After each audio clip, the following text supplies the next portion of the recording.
This is a boat that looks like a normal submarine, but its work is absolutely terrifying. However, it is not a weapon of war but a strange device made for drug smuggling. Yes, this is a narco submarine. They are made to reach the United States or Europe by crossing the Atlantic Ocean from the jungles of South America. In the last 10 years, more than 200 submarines have been captured. But did you know that hundreds of times more submarines are still operating secretly than the number captured? Imagine that a huge number of submarines are secretly doing their work underwater and no one can even understand it. In the era of modern information technology, where fighter jets and warships are captured, no one can identify a small submarine built in the jungle. Even the U.S. Navy has been failing these submarines all the time. Why are they so successful? Let's take a look at this underwater mystery. Every year, thousands of tons of cocaine are smuggled from South America to the United States and Europe. No matter how careful the police and Coast Guard are, a large part of it reaches its intended destination. Although the amount of drugs being smuggled is large, the smugglers' cunning seems to be even greater.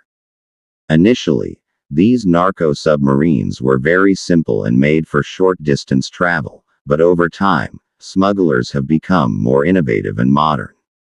Today, state-of-the-art submarines are built in secret shipyards hidden deep in the jungle that can travel thousands of miles. This war between cartels and law enforcement is like an eternal game of cat and mouse. Cartels invent new methods and technologies, and the police and the Coast Guard come up with new strategies to stop them. But that's the challenge. How did the cartels become so efficient and modern? Let's go deeper into them. Although at the beginning of smuggling, the narco submarines were of a very simple design.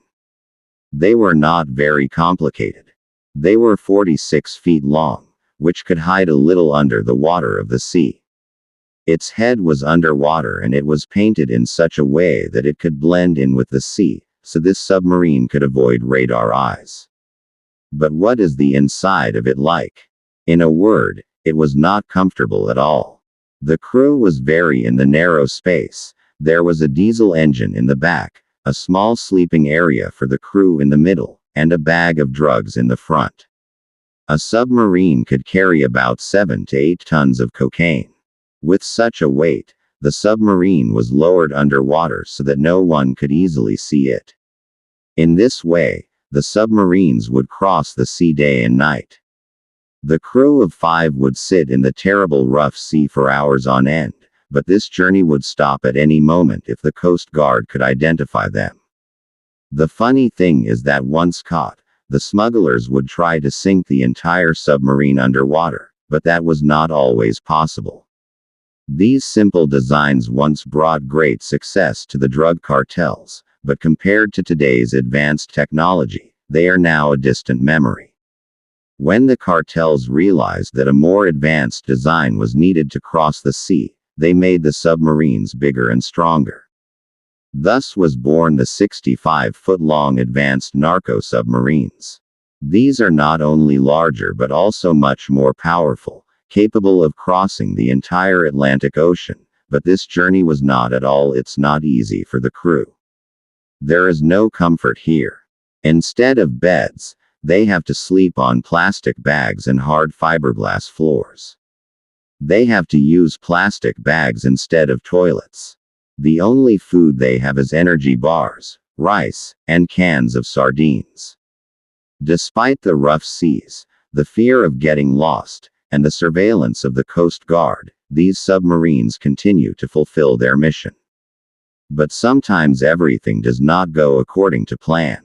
For example, a few years ago, an advanced narco submarine ran out of fuel while crossing the Atlantic, and a 2-week journey turned into a month.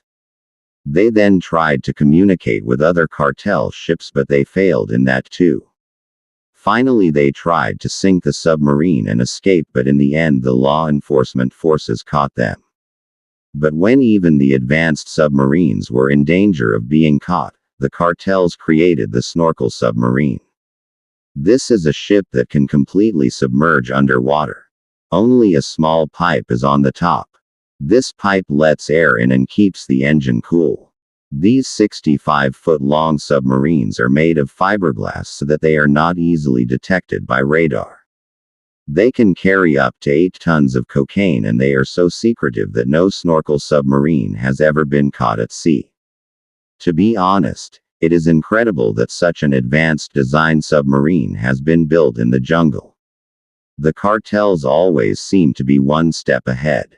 Interestingly, while the advanced technology of the snorkel submarine was catching everyone's attention, the cartels came up with another revolutionary idea: the electric submarine. This is a completely silent and completely invisible smuggling machine. This 39-foot long, there is no diesel engine in the submarine. It runs entirely on 10 tons of batteries. This battery-powered submarine can run at a speed of 5 kilometers per hour for up to 12 hours. Although its speed is slow, it can run completely underwater and cover long distances when attached to large ships. The most amazing thing is that the secrecy of this submarine is so perfect that it has never been seen at sea. Only one submarine was found in the Colombian jungle. The cartels have built it as a last resort weapon, which has almost zero chances of being caught. But when you think that these complex machines of the cartel may be just the quality of technology, another name comes to mind: Oscar Moreno Ricardo. He is called the king of narco submarines.